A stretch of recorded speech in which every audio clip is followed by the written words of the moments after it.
Picture this. In 2024, the Indian Lok Sabha elections cost an estimated 1 lakh crore rupees. Let me just say that again for you. 1 lakh crore. It's almost hard to wrap your head around that number, honestly. Right. I mean, that's more than the entire gross domestic product of some small nations, and it's just spent over a few weeks of campaigning. So, okay, let's unpack this. How does a democracy manage that kind of scale without just, buckling under money and muscle power? Well, that's the ultimate governance stress test, right? You're looking at the largest democratic exercise in human history. And this isn't just a casual chat today. We are treating this as an intensive strategic briefing because if you're preparing for an exam or a policy role, you have to understand this structurally. Exactly. Welcome to the deep dive, everyone. Yeah, and the core structural problem being solved here is the preservation of Article 324. That's your constitutional mandate for free and fair elections. But it's constantly threatened by, political corruption, voter apathy, systemic inequalities. So electoral reforms aren't just isolated events. No, not at all. They are a continuous, ongoing battle to ensure every vote actually counts. The state historically has had to heavily fortify this process. And if we're looking at how the state historically sortified things, Yeah. let's run through the critical timeline. Because for you listening, these are your facts and data anchors. You need to memorize these. Absolutely. Get your notes ready. All right, so let's start with the integrity anchors. 1985, we get the 52nd Amendment, which brings in the 10th schedule. That's the anti-defection law. Yeah, because before that, politicians were just literally switching sides after being elected. Total chaos. Total horse trading. And then they reinforced that in 2003 with the 91st Amendment, right? Where they limited the size of ministerial councils. So you couldn't just bribe defectors with, infinite cabinet posts. Precisely. It capped ministers at 15% of the lower house. It fundamentally changed the cost of defecting. Okay, then we have our participation anchors. 1988, the 61st Amendment, lowering the voting age from 21 to 18. That expanded the Democratic base massively. Millions of youth voters suddenly had a voice.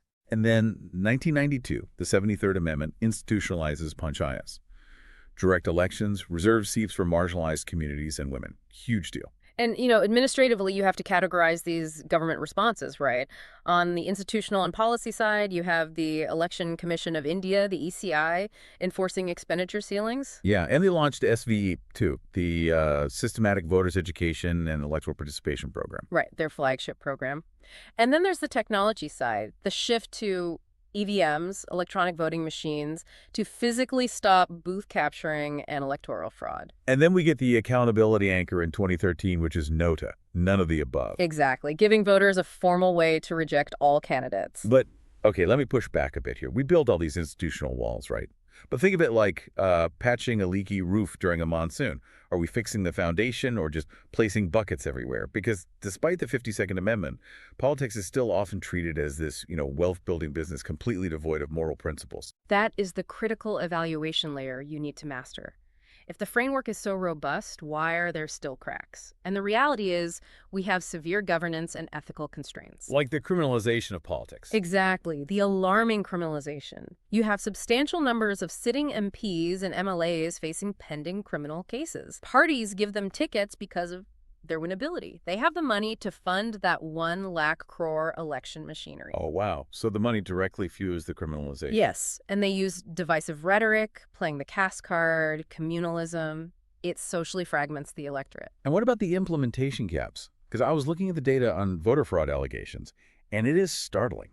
Impartially speaking, the institutional gaps are real. We've seen identical EPIC numbers, that's the voter ID, found across completely different states. West Bengal, Gujarat, Haryana, Punjab. Like one person having identical IDs in 4 states. Yeah, often due to migrant labor movements, but there are also serious allegations of bogus voter additions in places like Maharashtra and Delhi, just maliciously padding the rolls. Which destroys public trust. Just like the technology gaps with EVMs and the VVP tates, right? There are still lingering public security concerns about hacking. The VVP is supposed to be the paper audit trail, but the debate is always over how many slips we actually count to verify the digital vote. Here's where it gets really interesting for me, though. The first past the post system, or FPTP. Think of FPTP like a race where you just need to be, slightly faster than the next runner, not actually finish the course in a certain time. Right, whoever crosses the line first wins. Yeah, so a candidate can win with just like 30 or 40% of the vote. Yeah. And then they represent the entire constituency. That creates a massive representation gap. 60% of the people actively voted against them. And if we look at this from a defense and strategic angle, that representation gap is dangerous. When you only need 30% to win, you don't build coalitions, you just hyper-energize your base, Right. using that divisive caste or communal rhetoric. Which fragments society. Exactly. When criminalization meets social fragmentation, it weakens our internal security. And this ties into a massive upcoming federal stress test, the 2026 delimitation exercise. Oh, right, because constituency boundaries have been frozen since the 1970s. Yes, to encourage family planning. The southern states succeeded in controlling their populations, while northern states grew. So if we unfreeze and reapportion seats by current populations in 2026... The political power shifts drastically away from the southern states. Exactly. It severely tests the federal structure and our internal cohesion. So we've identified this massive structural problem, moving from problem identification to, well, administrative solutions. Yeah. How does a future administrator actually fix this? What's the way forward framework? If you were writing this down, categorize your proposed reforms. First, regulatory reforms. We have to decriminalize politics by fast-tracking court cases against politicians. Get them out of the system faster. Right.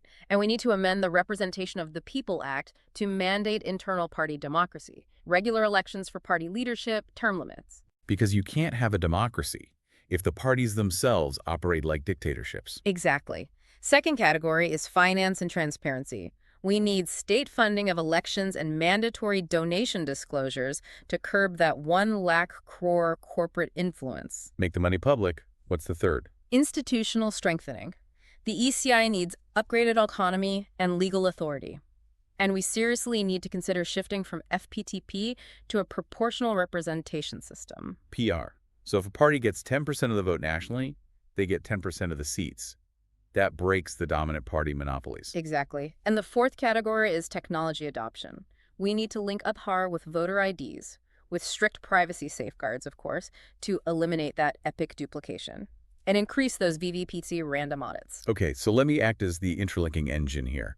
What does this all mean for the big picture? For you listening, you can't treat these as isolated events. No, you have to connect them to grand national themes. Right. So linking Aadhaar and upgrading EVM audits, that directly connects to Digital India and the ease of governance. Perfect linkage. And when you talk about state funding and checking criminalization, that is fundamentally about Viksit Bharat 2047.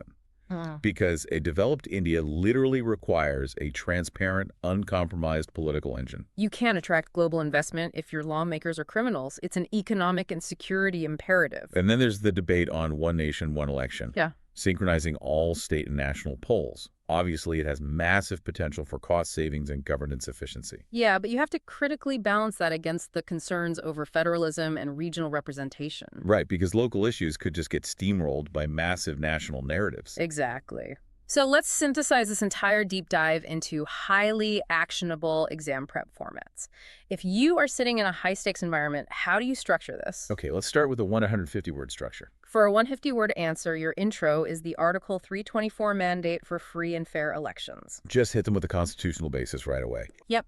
Then your three-body arguments are the influence of money power, the limitations of the FPTP system, and the criminalization of politics. And the way it... Conclude with internal party democracy and tech audits like VVPETs. Keep it punchy. Okay, what if they need the 250-word structure? For 250 words, your context is that staggering 2024 election scale.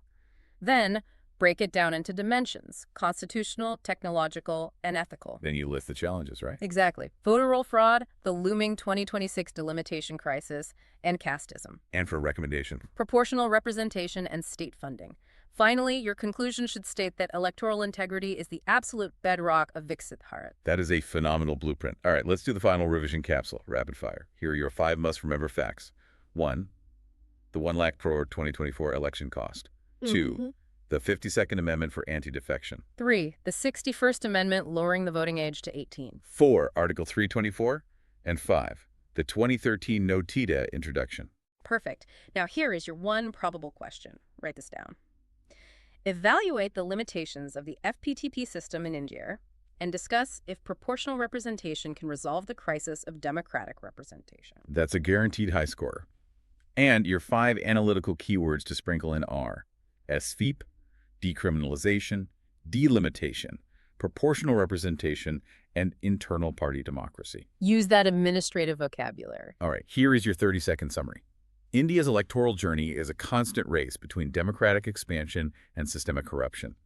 While historical amendments secured participation, the future requires technological integration like Aadhaar and VVPAT audits, and structural overhauls like party democracy and funding transparency to protect federalism and representation. That sums it up perfectly. But before we leave you, I want to pose a final lingering thought. Go for it. We talked about the push for efficiency.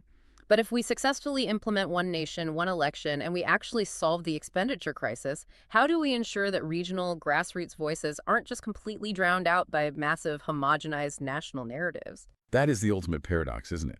Efficiency versus actual messy democracy. Something for you to mull over as you prepare. Keep analyzing, keep interlinking those concepts, and we'll see you in the next deep dive.